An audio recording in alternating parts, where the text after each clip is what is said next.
Hi, this is Kent Vaughn with Blaze Performance Solutions with another video about leadership. This is the second big key to being an effective leader from my book, Everyone Can Lead, and that is, how do you lead people? I'd like you to think about that. Think about the best leaders you've ever worked for and how did they lead you? And the leaders that weren't so effective, how did they lead you? Let's begin with a quote from Jack Welch. He said, "Before you are a leader, success is all about growing yourself. After you become a leader, success is all about growing other people." I think that's an important underpinning of being an effective leader and effectively leading people in any organization. And that is, are you trying to develop them, to help them get better, to help them fulfill their potential?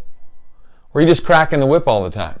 I hope you're focused on developing them. Success is all about growing them. The only glowing we should be doing should be from the burnished glow of our people. Something else Jack Welch said, not from our own trying to shine, but as they shine, as they look better, I'm going to be more effective, more successful as a leader, and we're certainly going to have a more effective team.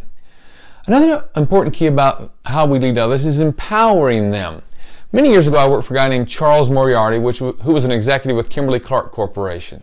And when I was a new manager working for him, I went to him with a problem one day and said, "Well, what do you think we should do?" And he said, "Well, I'd do this and this and this."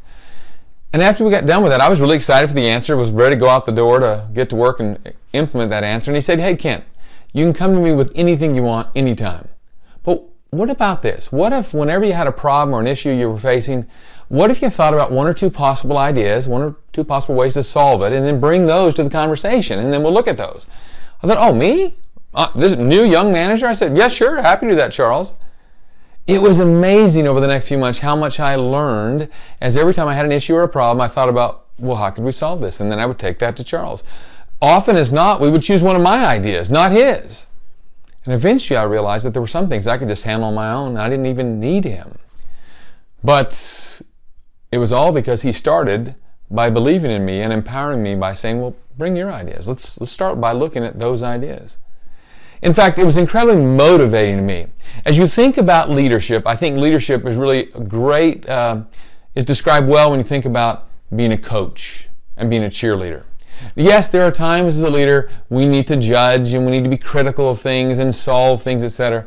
But so often I think people just need a little positive reinforcement. So often I found people already know there's a problem, already know there's an issue.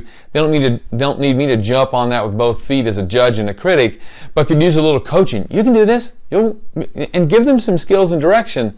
But what a great idea to be a little more of a coach and a cheerleader and a little less of a judge and a critic. We've all worked for people that you could never make happy, and those are miserable people to work for, frankly. You can never make them happy. Now, a big part of that is, do you believe in your people? A friend of mine is from Australia, and she told me one time about her brother in Australia who owns a company that has a real problem with turnover. And she never really could understand why until she was talking to him about it one day, and he said, well, you know how they are. They're always looking for an extra buck. They're lazy. They show up late. They leave early. In other words, he didn't believe much in his people. He thought they were all out to nickel and dime to death, all out to cheat him. And that's really the way he treated them. No wonder he had such turnover in his organization. I mean, you can buy people's backs, you can buy their hands, but you sure can't buy their hearts and minds. And if you're just buying their backs and their hands, they'll leave for a buck and go somewhere else. Absolutely. Now contrast that to Stephen R. Covey, who I worked for many years. He said, leadership is to communicate to another person their worth and potential so well that they begin to see it in themselves. Let me say that again. Leadership is to begin to communicate to another person their worth and their potential so well that they begin to see it in themselves. As a leader, we need to be doing that. When my kids were growing up, one of my kids was pretty difficult to deal with. My mother said, look for the good things. I thought, it's hard to look for good things. I don't see any good things. Now, I did see good things, but it was so easy to pick on the other things.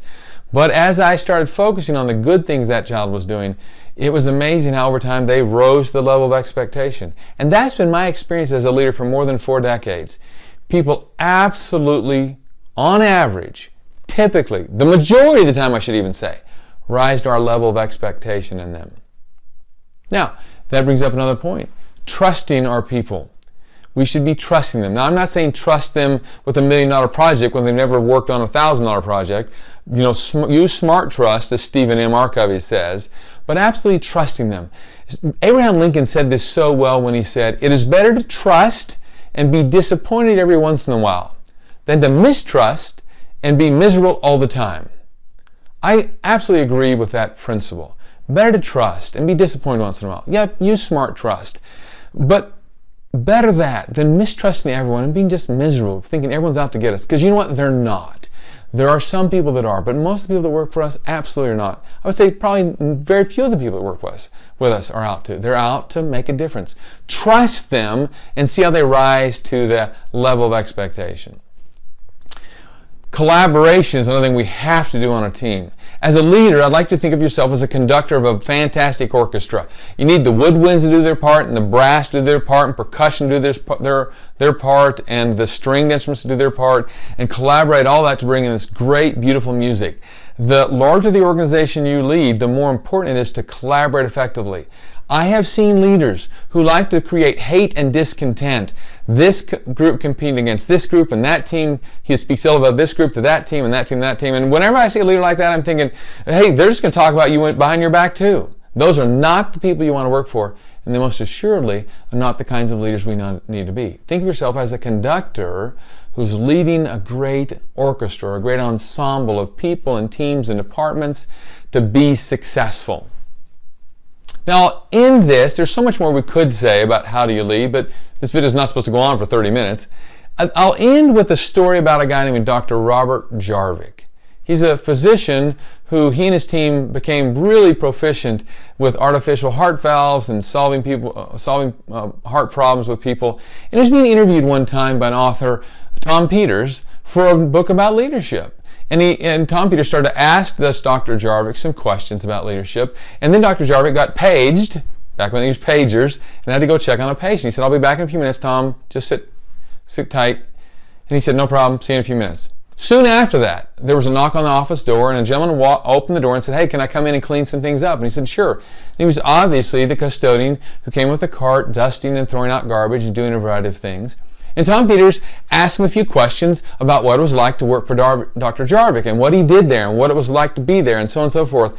And after a couple of minutes, the gentleman got obviously a little frustrated and said, Mr. Peters, it's really simple. Dr. Jarvik and me, we're saving lives. That's what we do around here. Now, my friends, when I think about how do we lead others, that's what we're talking about. Where everybody on your team knows that you're in this together, that we're going to be successful together, that as a team we can get more done than we would have ever gotten done on our own. Good luck to you. Thanks for being here. I hope you get something out of this. Hope you have a fantastic day. Again, this is Kent Vaughn with Blaze Performance Solutions.